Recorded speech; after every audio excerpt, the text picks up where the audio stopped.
भगवते वासुदेवाय.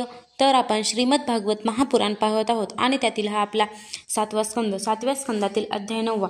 9व्या अध्यायामध्ये आपण प्रल्हादाने केलेली भगवान नृसिंहांची स्तुती पाहणार आहोत. नारद म्हणतात, अशा प्रकारे क्रोधावेशाने ज्यांच्याजवळही जाणे कठीण अशा श्री नृसिंहांच्या जवळपासही ब्रह्मदेव, शंकर प्रमुख सर्व देवगण जाऊ शकले नाहीत. तेव्हा देवांनी साक्षात लक्ष्मींना पाठविले. त्यांनी जेव्हा त्यांचे ते प्रचंड अद्भुत रूप पाहिले तेव्हा भयभीत होऊन त्याही त्यांच्याजवळ जाऊ शकल्या नाहीत, कारण असे अपूर्व रूप त्यांनी कधी पाहिले नव्हते की ऐकले नव्हते.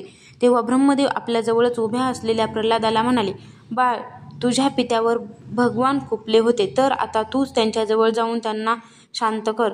असे म्हणून त्यांनी त्याला पाठविले. राजा परम भगवत भक्त बाळ प्रल्हाद ठीक आहे असे म्हणून सावकाश भगवंताच्या जवळ जाऊन हात जोडून त्यांना त्याने भूमीवर साष्टांग नमस्कार घातला. आपल्या चरणावर पडलेल्या त्या बाळाला पाहून देवांचे हृदय दयेने कळवळले. त्यांनी प्रल्हादाला उठवून त्यांच्या डोक्यावर कालसर्पाने भयभीत झालेल्यांना अभयदान देणारे आपले करकमल ठेवले. त्यांच्या करकमलांचा स्पर्श होताच त्याचे सारे पाप धुवून गेले. त्याला त्याच क्षणी परमात्म तत्वाचा साक्षात्कार झाला. त्याने मोठ्या प्रेमाने आणि आनंद विभोर होऊन भगवंताचे चरणकमल आपल्या हृदयात धारण केले. त्यावेळी त्याचे सर्व शरीर पुलकित झाले. हृदयामध्ये प्रेमधारा आणि डोळ्यातून आनंदाश्रू वाहू लागले. प्रल्हाद भावपूर्ण हृदयाने आणि अनिमिष नेत्रांनी भगवंतांना पाहत होता. भावसमाधीत स्वतः एकाग्र होत प्रेम गदगद वाणीने त्याने त्यांची स्तुती सुरू केली. प्रल्हाद म्हणाला, ब्रह्मदेव इत्यादी देव, ऋषी, सिद्ध इत्यादींची बुद्धी नेहमी सत्वगुणी असते, तरीसुद्धा ते आपल्या प्रवाही वाणीने आपल्या विविध गुणांचे गायन करून अजूनही आपल्याला संतुष्ट करू शकले नाहीत. मी तर घोर असुर जातीत जन्मलेला, माझ्याकडून आपण संतुष्ट व्हाल काय? मला तर वाटते की धन, कुलीनता, रूप, तप, विद्या, ओज, तेज, प्रभाव, बल, पौरुष, बुद्धी आणि योग हे सर्व गुण परमपुरुष भगवंतांना संतुष्ट करण्यासाठी पुरेसे नाहीत. परंतु भक्तीने मात्र भगवंतच गजेंद्रावर सुद्धा संतुष्ट झाले होते. माझ्या समजुतीप्रमाणे 12 गुणांनी युक्त असलेला ब्राह्मण सुद्धा जर भगवान कमलनाभांच्या चरणकमलांना विन्मुख असेल, तर त्यांच्यापेक्षा ज्या चंडाळाने आपले मन, वाणी, कर्म, धन आणि प्राण भगवंताच्या चरणी समर्पित केले आहेत ते श्रेष्ठ होय. तो आपल्या कुळाला सुद्धा पवित्र करतो, पण आपल्या मोठेपणाचा अभिमान बाळगणारा ब्राह्मण नाही. सर्व शक्तिमान प्रभू आपल्या स्वरूपाच्या साक्षात्कारानेच परिपूर्ण आहेत. आपली अज्ञानी पुरुषांकडून पूजा करून घेण्याची त्यांना आवश्यकता वाटत नाही. भक्तांच्या हितासाठीच ते त्यांनी केलेल्या पूजेचा करुण्याने स्वीकार करतात. जसे आपल्या मुखाने सौंदर्य आरशात दिसणाऱ्या प्रतिबिंबालाही सुंदर बनविते, तसेच भक्त भगवंताचा जो सन्मान करतो तो परत त्यालाच प्राप्त होतो. म्हणूनच मी कोणीही शंका मनात न आणता माझ्या बुद्धीनुसार सर्व प्रकारे भगवंताचा महिमा वर्णन करीत आहे. या महिमा गायनामुळे अविद्येमुळे संसार चक्रात सापडलेला नीच जीव तत्काळ पवित्र होतो. भगवन, आपण सत्वगुणांचे आश्रय आहात. हे ब्रह्मदेवादी सर्व देव आपले आज्ञाधारक भक्त आहेत. आम्हा दैत्याप्रमाणे ते आपला द्वेष करीत नाहीत. प्रभो, आपण उत्तमोत्तम अवतार ग्रहण करून या जगाचे कल्याण आणि अभ्युदय व्हावा, तसेच त्यांना आत्मानंद प्राप्त व्हावा म्हणून अनेक प्रकारच्या लीला करीत असता. आपण असुराला मारले, आता आपला क्रोध शांत करावा. जसे विंचू, साप इत्यादींना मारल्यामुळे सज्जन सुद्धा सुखी होतात, त्याचप्रमाणे या दैत्याच्या नाशाने सर्व लोकांना सुख प्राप्त झाले आहे. आता सर्वजण आपल्या शांत स्वरूपाची वाट पाहत आहेत. नृसिंहदेवा, भयापासून मुक्त होण्यासाठी भक्तजन आपल्या या स्वरूपाचे स्मरण करतील. हे परमात्मन, आपले मुख अत्यंत भयानक आहे. आपली जीभ लवलवत आहे. डोळे सूर्यासारखे आहेत. भुवया उंचावलेल्या आहेत. दाढा तीक्ष्ण आहेत. आतड्यांची माळ रक्ताने माखलेली आयाळ, भाल्याच्या टोकाप्रमाणे उभे असलेले कान, दिग्जनांना सुद्धा भयभीत करणारा सिंहनाद आणि शत्रूला फाडणारी आपली ही नखे पाहून मी थोडासुद्धा भ्यालो नाही. हे दीनबंधो, मी भयभीत झालो आहे.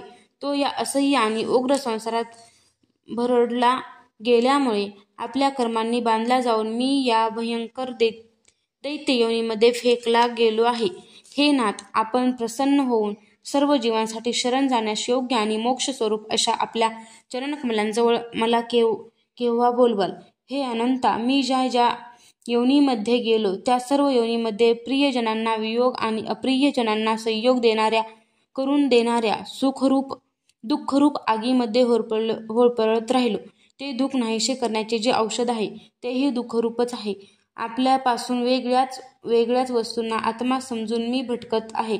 ज्या योगे मी आपली सेवा करू शकेन ते साधन मला सांगा. हे प्रभो, आपणच आम्हाला प्रिय आहात, आमचे सहृदय आहात, आपणच सर्वांचे परमदैवत आहात. आपल्या चरणांपाशी राहणाऱ्या भक्तांच्या संगतीत ब्रह्मदेवांनी गायलेल्या आपल्या लीला कथा गात मी सहजपणे त्रिगुणांपासून मुक्त होऊन या संसार सागरातून पलीकडे जाऊ शकेन.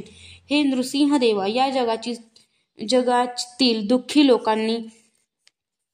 लोकांची दुःखे नाहीशी करण्याचे हे उपाय मानले जातात. जे उपाय मानले जातात ते आपण उपेक्षा केल्यास तात्पुरतेच असतात. जसे आई वडील मुलांचे रक्षण करू शकत नाहीत, औषध रोग नाहीसा करू शकत नाही आणि समुद्रात बुडणाऱ्याला नाव वाचवू शकत नाही. सत्वादी गुणांमुळे वेगवेगळ्या स्वभावाचे अर्वाचीन, पिता वगैरे आणि प्राचीन ब्रह्मदेव इत्यादी कर्ते आहेत. त्यांना प्रेरणा देणारे आपणच आहात.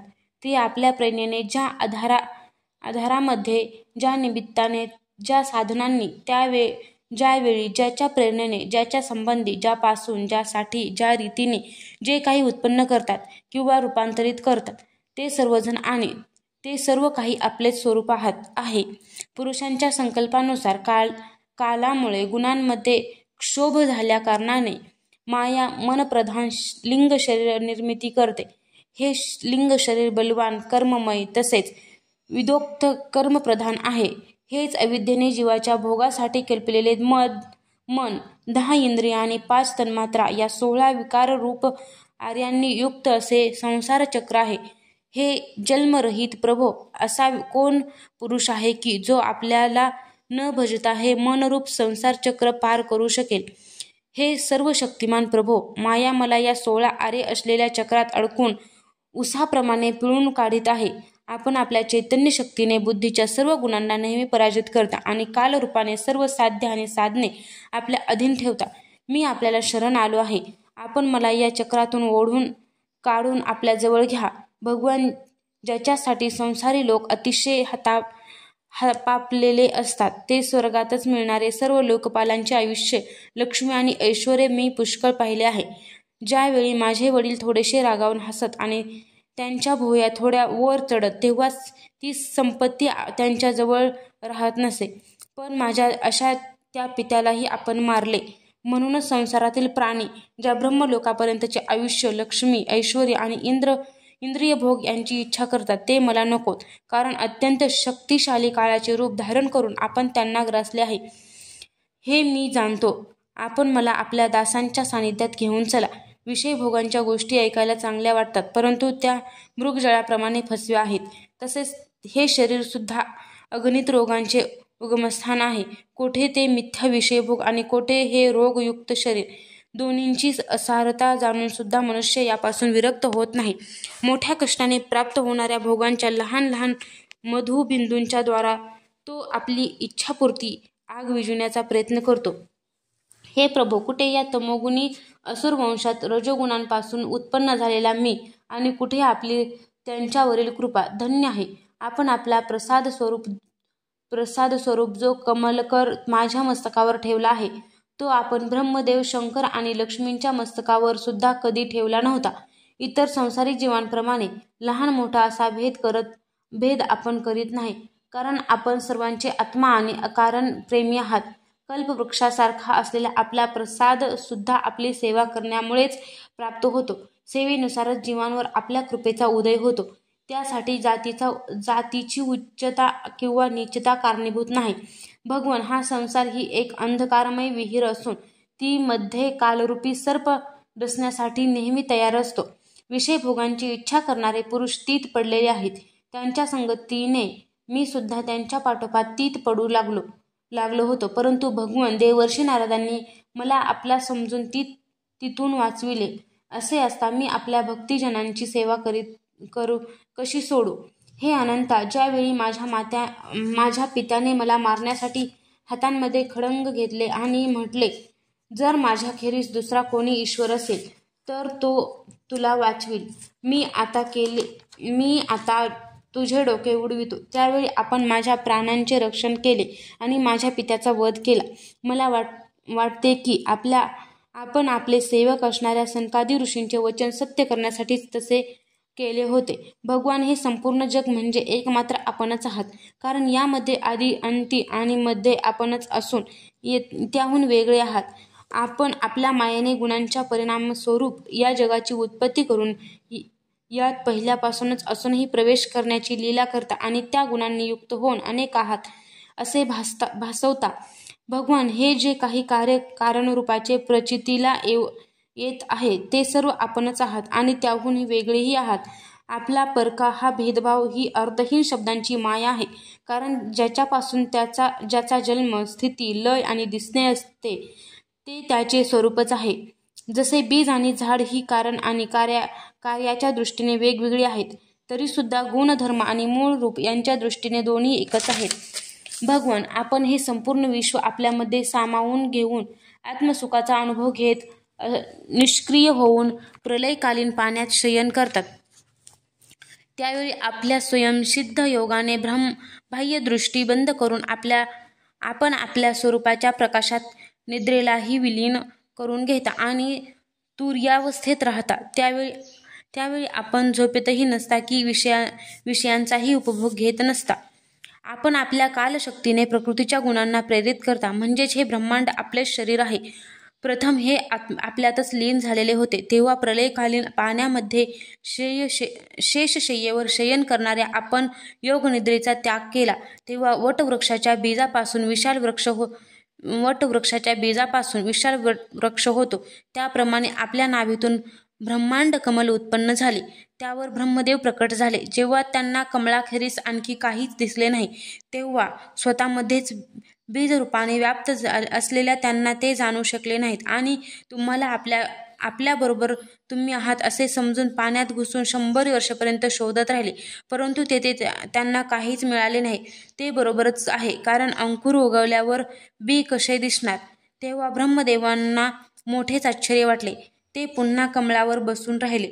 पुष्कळ काळानंतर तीव्र तपश्चर्या केल्याने जेव्हा त्यांचे हृदय शुद्ध झाले, तेव्हा त्यांना पंचभूते, इंद्रिय आणि अंतःकरण रूप अशा आपल्या शरीरातच ओतप्रोत भरून असलेल्या तुमचा साक्षात्कार झाला. जसा पृथ्वीमध्ये व्यापून असलेल्या अतिसूक्ष्म गंधाचा साक्षात्कार होतो. विराट पुरुष हजारो मुखे, चरण, डोकी, हात, मांड्या, नासिका, तोंड, कान, नेत्र, अलंकार आणि आयुधांनी संपन्न होता. त्यांच्या विभिन्न अंगाच्या रूपात 14 लोक दिसत होते. त्या महापुरुषाला पाहून ब्रह्मदेवांना अतिशय आनंद झाला. मधु आणि कैटभ नावांचे रजोगुणी आणि तमोगुणी 2 मोठे बलाढ्य दैत्य होते. जेव्हा ते वेद चोरून घेऊन गेले, तेव्हा आपण हयग्रीव अवतार धारण केला आणि त्या दोघांना मारून सत्वगुण श्रुती ब्रह्मदेवांना परत आणून दिल्या. तो सत्वगुणच आपले अत्यंत प्रिय शरीर आहे असे महात्मे म्हणतात. पुरुषोत्तमा, अशा प्रकारे आपण मनुष्य, पशु, पक्षी, ऋषी, देव आणि मत्स्य इत्यादी रूपात अवतार घेऊन लोकांचे पालन तसेच विश्वांचा द्रोह करणाऱ्यांचा संहार करीत असता. या अवतारांच्या द्वारे आपण प्रत्येक युगात युगधर्मांचे रक्षण करता. कलियुगात आपण गुप्त रूपाने राहता, म्हणून आपले एक नाव त्रियुग असेही आहे.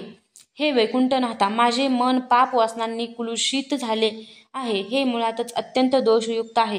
कामनांमुळे ते व्याकुळ असते आणि हर्ष, शोक, भय तसेच नाना चिंतांनी व्याकुळ असते. आपल्या कथांमध्ये त्याला गोडीच वाटत नाही. यामुळे मी दीन होऊन राहिलो आहे. अशा अशांत मनाने मी आपल्या स्वरूपांचे चिंतन तरी कसे करू? हे अच्युता, ही कधीही तृप्त न होणारी जीभ मला अन्नाकडे, जननेंद्रिय स्त्रीकडे, त्वचा स्पर्शाकडे, पोट भोजनाकडे, कान शब्दांकडे, नसिका गंधाकडे आणि हे चंचल डोळे रूपाकडे याप्रमाणे आम्हाला आपल्याकडे खेचत राहतात. याशिवाय कर्मेंद्रिये सुद्धा आपापल्या विषयांकडे घेऊन जाण्यासाठी आपली शक्ती खर्च करतात. एखाद्या पुरुषाच्या अनेक पत्न्या त्याला आपल्याकडे ओढतात, तशी माझी दशा होऊन राहिली आहे. अशा प्रकारे हा जीव आपल्या कर्मबंधनात अडकून या संसाररूपी वैतरणी नदीमध्ये पडला आहे. जन्मापासून मृत्यू, मृत्यूपासून जन्म आणि या दोहोंद्वारा कर्मभोग भोगीत भोगीत हा भयभीत झाला आहे. हा आपला आहे, हा परका आहे असा भेदभाव बाळगून तो कोणाशी मैत्री करतो तर कोणाशी शत्रुत्व. या मूढ जीवाची ही दुर्दशा पाहून आपल्याला त्याची दया येऊ दे. भवनदीच्या पैल तीराला असलेल्या भगवंता, या प्राण्यांनाही आता पार करा. हे जगद्गुरो, आपण या सृष्टीची उत्पत्ती, स्थिती आणि लय करणारे आहात. असे असताना या जीवांना या भवनदीतून पार करणे आपल्याला काय कठीण आहे. हे दीननाथा, अज्ञानी जीवांनाच महापुरुषांच्या अनुग्रहाची आवश्यकता आहे. आपल्या भगवंतांच्या आम्हा निरंतर सेवकांना त्याची काय जरूर आहे. हे परमात्मन, आपल्या परमात्मृत स्वरूप मला पार करण्यास कठीण अशा भववैतरणीचे थोडे सुद्धा भय वाटत नाही. लीला गायनात चित्त मग्न असलेल्या परंतु आपल्यापासून विन्मुख असणाऱ्या इंद्रियांच्या विषयांचे मायामय खोटे रूप मिळवण्यासाठी संसाराचे ओझे वाहणाऱ्या अज्ञानी जीवांचे मला वाईट वाटत आहे. हे देवा मुनी तर साधारणपणे आपल्या मुक्तीसाठी निर्जन वनात जाऊन मौन व्रत धारण करतात. ते दुसऱ्यांच्या भल्यासाठी काही प्रयत्न करीत नाहीत. परंतु मी या असहाय्य जीवांना सोडून एकटा मुक्त होऊ इच्छित नाही. आणि या दिशाहीन भटकणाऱ्या प्राण्यांना आपल्याखेरीज दुसऱ्या कोणाचा आश्रय दिसत नाही. गृहस्थाश्रमी लोकांना मैथुन इत्यादींचे जे सुख मिळते ते अत्यंत तुच्छ आहे. जसे हातात सुटलेली खाज नाहीशी करण्यासाठी खाजविताना सुरुवातीला थोडेसे सुख लागल्यासारखे वाटते, परंतु नंतर दुःखद दुःख होते. परंतु हे बिचारे अज्ञानी पुष्कळसे दुःख भोगूनही या विषयभोगांनी तृप्त होत नाहीत. या उलट धैर्यवान माणूस जशी सुटलेली खाज सहन करतो तसाच तो कामाचा वेगही सहन करतो. पुरुषोत्तमा, मौन, ब्रह्मचर्य, शास्त्रश्रवण, तपश्चर्या, स्वाध्याय, स्वधर्म पालन, शास्त्रांची तर्कशुद्ध व्याख्या, एकांत सेवा, जप आणि समाधी ही मोक्षाची 10 साधने प्रसिद्ध आहेत. परंतु ज्याला आपली इंद्रिये वश नाहीत त्यासाठी ही सर्व उपजीविकेची साधने ठरतात. आणि दांभिक लोकांच्या बाबतीत तर त्यांचे ढोंग लोकांच्या लक्षात आल्यावर या गोष्टी उपजीविकेचे साधन म्हणूनही राहत नाही. बीज आणि अंकुर याप्रमाणे वेदांनी कार्य आणि कारण ही आपली 2 रूपे सांगितली आहेत. वास्तविक आपण प्राकृत रूपरहित, परंतु या कार्य आणि कारण रूपांना सोडून आपले ज्ञान होण्याचे अन्य कोणतेही साधन नाही. लाकडावर लाकूड घासून जसा अग्नी प्रकट केला जातो त्याप्रमाणे योगीजन भक्तियोगाने आपल्याला कार्य आणि कारण या दोन्हींमध्ये शोधतात. कारण ही दोन्ही आपल्या स्वरूपाहून वेगळी आहेत. हे अनंता, वायू, अग्नी, पृथ्वी, आकाश, 5 तन्मात्रा, प्राण, इंद्रिय, मन, चित्त, अहंकार, संपूर्ण विश्व तसेच सगुण निर्गुण हे सर्व केवळ आपणच आहात. एवढेच काय, मन आणि वाणीने ज्यांचे वर्णन करता येते ते सर्व आपल्याहून वेगळे नाही. हे भगवन, हे सत्वादी गुण, त्यांच्यापासून उत्पन्न झालेली महत आदी तत्वे, देव, मनुष्य, मन इत्यादी कोणीही आपले स्वरूप जाणण्यास समर्थ नाही. कारण या सर्वांना सुरुवात व शेवट आहे असा विचार करून ज्ञानी जन शब्दांनी आपले स्वरूप सांगत नाहीत. म्हणून हे परमपूज्य, नमस्कार, स्तुती, सर्व कर्म समर्पण, सेवा, चरणकमलांचे चिंतन आणि लीलाकथांचे श्रवण ही आपल्या सेवेची 6 अंगे आहेत. या सेवेशिवाय परमहंसांचे सर्वस्व असणाऱ्या आपली भक्ती कशी प्राप्त होईल? नारद म्हणाले, निर्गुण भगवंताच्या गुणांचे भक्त प्रल्हादाने भक्तिभावाने अशा प्रकारे वर्णन करून प्रणाम केला. तेव्हा संतुष्ट झालेले भगवान क्रोध आवरून त्याला म्हणाले. श्री भगवान म्हणाले, हे बाळ प्रल्हादा, तुझे कल्याण असो. हे दैत्यश्रेष्ठा, मी तुझ्यावर प्रसन्न झालो आहे. तुझी जी इच्छा असेल ती माग. मी मनुष्यांच्या इच्छा पूर्ण करणारा आहे. हे चिरंजीवा, जो मला प्रसन्न करून घेत नाही त्याला माझे दर्शन होणे अत्यंत कठीण आहे. परंतु माझे दर्शन झाल्यावर माणसाला दुःख करण्याचे कारण नाही. मी सर्व मनोरथ पूर्ण करणार आहे.